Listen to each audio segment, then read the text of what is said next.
Welcome to Shooting It Straight with Stan. I am your host, Stan, the Annuity Man, America's annuity agent, licensed in all 50 states. And yes, for all of you people thinking that I'm not wearing a Stan, the Annuity Man logo shirt or top, yes, I am. I'm leaning back. I do have the Stan, the Annuity Man logo on pretty much everything but my underwear, and I'm working on that. Too much information, I know. Today's topic's a good one, and it's personal, and it's come up a few times. Just, I don't know, just in part of the conversation with some people I've been working with. And the topic is hire an advisor or try to hire an advisor that grew up poor. And I know you're saying, wait a minute, don't people change? What does that mean? Why are you saying that? It's because number one, I grew up poor. So I look at money differently. I remember going without. I remember not having. You probably do too. Or maybe you grew up in a very affluent way, and kudos for that. Nothing wrong with that. I would love to have a trust fund. I would be the happiest trust fund baby of all time if that was the case, but it's not going to be the case for me or my wife. That I grew up in rural North Carolina. She grew up in rural Nebraska. We both put our way through college playing sports, which is the way that we got college paid for. And we took advantage of that. But I've been doing this for a long time. I've been in the financial services business pretty much since I got out of college, and have worked for firms like Dean Witter, if you remember them, and Payne Weber, Morgan Stanley, who's still around, and UBS, Union Bank of Switzerland, who's still around. By the way, Morgan Stanley purchased Dean Witter. That's how that happened. And then Union Bank of Switzerland, UBS, purchased Payne Weber. So, yeah, I've worked in World Trade II in New York, and I've been around the guys who went to the prep schools and then went to Harvard and Princeton and those type of places, Ivy League school, really smart people. I get it. I respected it.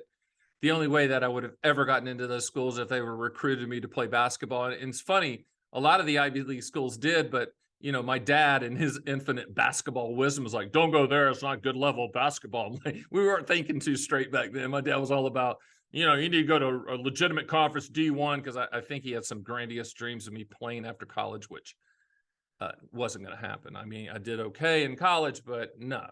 But the bottom line is when I was, on Wall Street on the other side of the table with the stocks and bonds and things that fluctuate and go up and down before I became the infamous Annuity Man, it would hurt my soul to see people's accounts go down in value, even though I did the best job I did, put them in the best funds or ETFs or stocks with the best research behind that. It killed me. It really did. It just wore me out to the point where now all I do is principal protection type products, where the only people that's going to get the money when we structure it is your family, not the insurance company, annuity company. And I feel real comfortable with that, because you've worked hard for your money.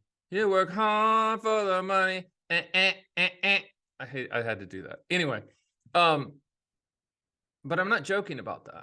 And see, I saw the people when I worked at those big firms, they could care less if they lost you money. They buy, sell, yeah, whatever, we lost money. They came for money. It was something that they thought was replaceable, and it wasn't something to worry about. And they were always going to have money, and they were going to get the trust funds, and they had a backstop with family. If something went wrong, they'd get bailed out. Most of us out there don't have that. So the advisors that grew up like that and don't have that are going to look at your money differently. I'm not saying that really rich people that their parents grew up millionaires or whatever can't be good advisors. What I am saying is just involuntarily, they look at money differently than a person that grew up with nothing. Or in my case, grew up and my parents never purchased a stock or a bond in their life. We're just making ends meet. And I wanted to make sure, I wanted to find out why they weren't buying that. It was always intriguing to me. Reading Wall Street journals when we were on the road when I was playing, I was trying to figure out what all that was about. Investors Business Daily and Barron's. I was reading that. I didn't understand it. It was foreign to me. Not anymore, but I've been doing this so long that I think it's time to call it out. As I guess they call a spade in the card business. you really need to look at, if you have an advisor, you need to find out where that advisor came from. Even if that advisor has accumulated a lot of money, and I put myself in that category. I've worked a long time. We've put away a lot of money. I'm not poor anymore, and that's fine, and that's good too, because I really don't need the transaction. I want you to be a client, but it's not because I need the commissions. It's because I really want you to not lose money and make a good decision and transfer risk and put contractual guarantees in place in your portfolio. And it's also the reason that I left Wall Street. And to be transparent, I wouldn't even think about this till I hit play and started talking. Most of you out there are very transparent about who I am. As at the time of this taping, I'm going on my 18th year of sobriety. And I think a lot of the drinking and all that stuff when I was at Wall Street was because I was having a hard time processing putting people's money at risk and not being able to control the fact that they might lose money. I think that drove that. In fact, I'm pretty sure of it. And it's funny, now that I'm completely sober and clear-headed 18 years later, I come into the office every day, in offices, we have multiple offices, and say, let's, with confidence, recommend principal protection. Let's, with confidence, recommend lifetime income. And if you die, structuring it so that your family gets any unused money. Let's, with confidence, put you in a product that can help with confinement care or long-term care. Let's, with confidence, put you in a product that will provide a legacy contractually to your family, even though you might not be able to qualify for life insurance. Let's, with confidence, transfer risk from the markets to contractual guarantees. Let's, with confidence, provide recommendations so that people can go live lives in chapter 2 of their lives.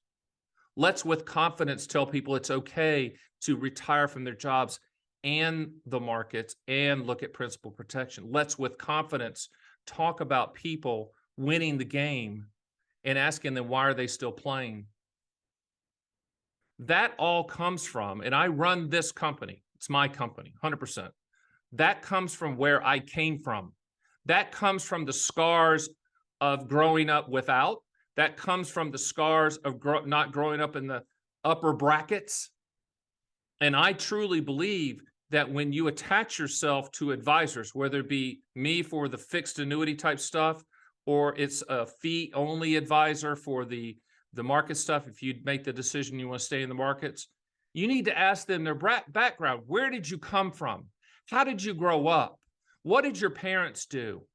Are you a trust fund baby? Did you grow up rich? Where did you go to school? How did that school get paid for? Tell me about your wife. Did you marry into money? Listen, I don't think any of that's out of bounds. It's your money. Don't tiptoe around it. Ask. Moshe Milevsky was on my podcast. He's one of the smartest people I know. I'm proud he was on my podcast. He's a researcher on retirement. He's a professor. He is a mad smart dude. And you know what he said? I did a mic drop moment with all of my, if you never listen to Fun with Annuities, do listen to that because you'll get a kick out of it. Bringing a lot of smart people, and ask him, leave the people with a comment at the end of the program. And here's what he said. Ask hard questions to your advisor. Ask questions that make them feel uncomfortable. And if they want to answer it, then move on. It's your money. It's not their money. A lot of advisors, especially the ones that grew up rich, and you know what I'm talking about, you probably had one, they treat your account like it's their money. They beratingly talk to you like it's their money. They talk down to you like it's their money. Why? Because they grew up rich and they think it's their money. It's not. It's your money. Ask them the hard questions. Ask them if they grew up poor. And if they did, and say, have you made it? Are you rich yet? And if they say, yes, I am, then say, well, then how's your thinking? Has your thinking changed? Or do you still have those scars of scarcity, that scar of not wanting to lose me money, that scar of if you do lose me money, it's literally going to hurt you. It's going to hurt your soul to the core. You're not just going to go home and have a beer and watch the game. Well, what the heck? Lost Mr. and Mrs. Jones some money. Well, that's just part of the game. No, it's not part of the game. You've won the game. It's time to align yourself with the team of people, whether it's CPAs, tax lawyers, investment advisors, annuity people, that think like you do, that look at life like you do, that look at money like you do, and that look at your money as important, as something that they are going to war over, to fight for you based on your terms, your goals, your time frames. You need advisors that grew up poor. You need advisors that grew up without. You need advisors that scrimped and saved. You need advisors that had it tough.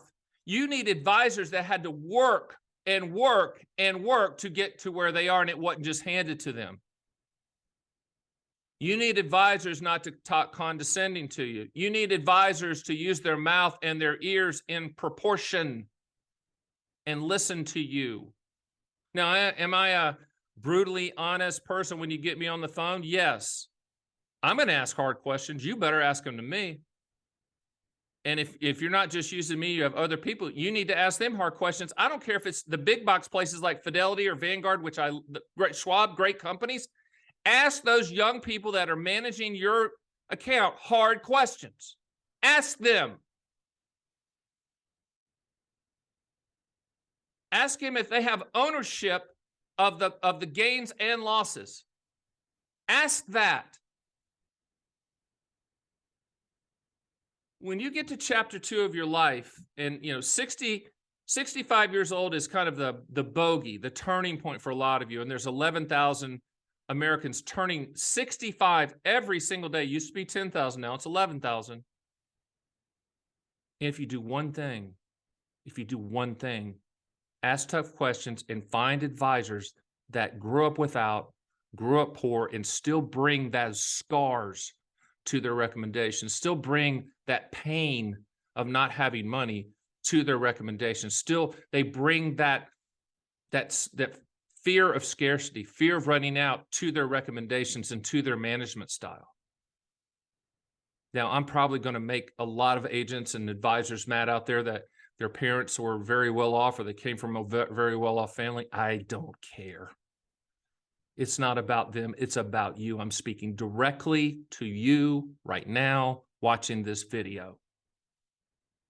Chapter 2 of your life, you got to put a team together of people that are going to help you with chapter 2 of your life, managing the assets, managing the trust, managing the structures, managing the legacy provisions, managing the goals and wishes of how you want to take care of your spouse and or family. Those people need to be on your same page, and in essence, your same demographic, the way you grew up. I know I'm the only person saying this out here, but it needs to be said. Financial advice is not a game. The markets are not a game. Your retirement is not a game. Your lifestyle is not a game. The way you worked and scrimped and saved for decades is not a game. Do not let people treat it like a game. Have them treat it personally and have them own it and feel horrific if something bad goes wrong with your money. I think that's the reason that I have gravitated to the fixed annuity space, is because it fits my personality, it fits the way I grew up, it fits my family, it fits my lineage on both sides of the family. In North Carolina, worked in textile mills. They worked hard lives. And I bring that to the table, and your advisors need to bring that to the table as well. Think about it. This is something I really want you to think about. When you hire an advisor, hire one that was poor, that grew up without. They're going to take care of you a lot better than that advisor that's that trust fund person, that Ivy League person, arrogant. You don't want that. You want people to talk your language. You want people to listen to you. You want people to own what they're recommending and take it personally. My name is Stan, the Annuity Man. That is Shooting It Straight. Hope I made you think a little bit. I'll see you next time.